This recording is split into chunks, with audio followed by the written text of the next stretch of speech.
Dobrý deň, moje meno je Štefan Farsang. Ja pochádzam z Rimavskej Soboty, čo je tak troška menej významné mesto ako Prešov, si myslím, i keď sa to veľmi ťažko priznáva, no ale je to tak.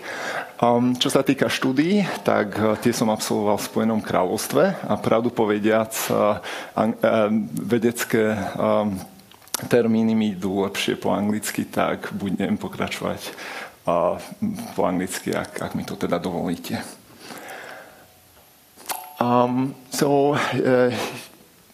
You may not realize that carbonates are everywhere around us. They're really ubiquitous. You can find them on your hike when you go to the Swiss Alps.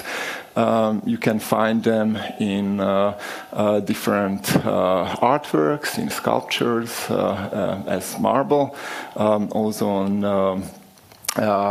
your neck, for instance, if you earn enough money. But you are in Switzerland, so you most probably do.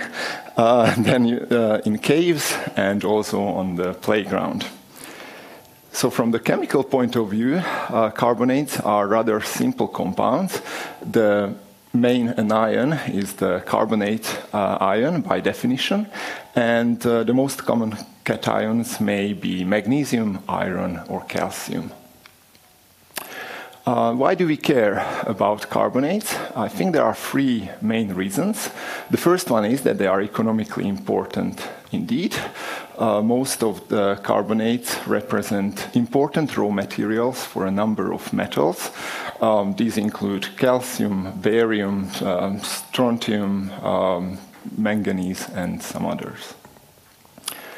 The second reason why we should care about carbonates is that they represent the most abundant biominerals, in other words, biologically precipitated materials. They've been around for a while. In fact, the oldest biological structures on this planet, these stromatolites, date back to more than 3.4 billion years ago, and they can be found in Australia. On the other side, there is a much more recent structure which is grown by humans, actually. That's a human kidney stone. Finally, I think carbonates are quite important because they do control the long-term climate and therefore the habitability of our planet, and they do so through the deep carbon cycle.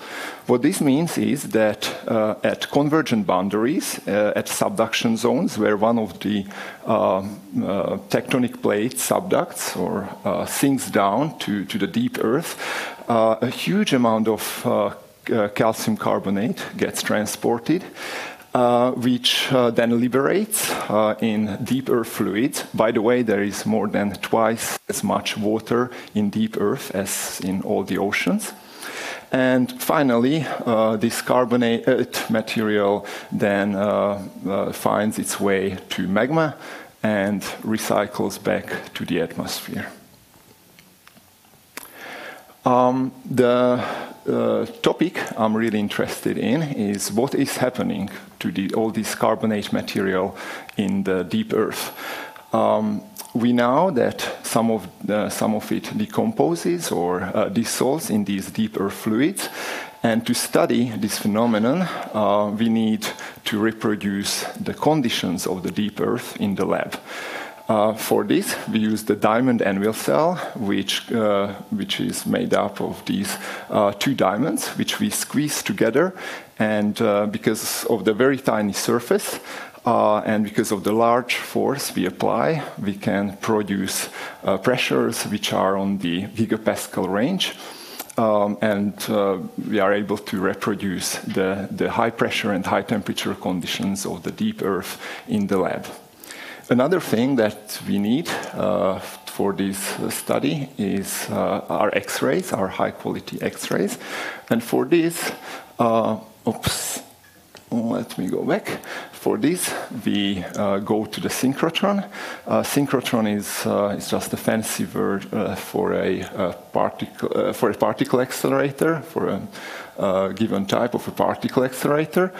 Here you can see the one in Grenoble, which is one of the largest, probably the largest synchrotrons in Europe.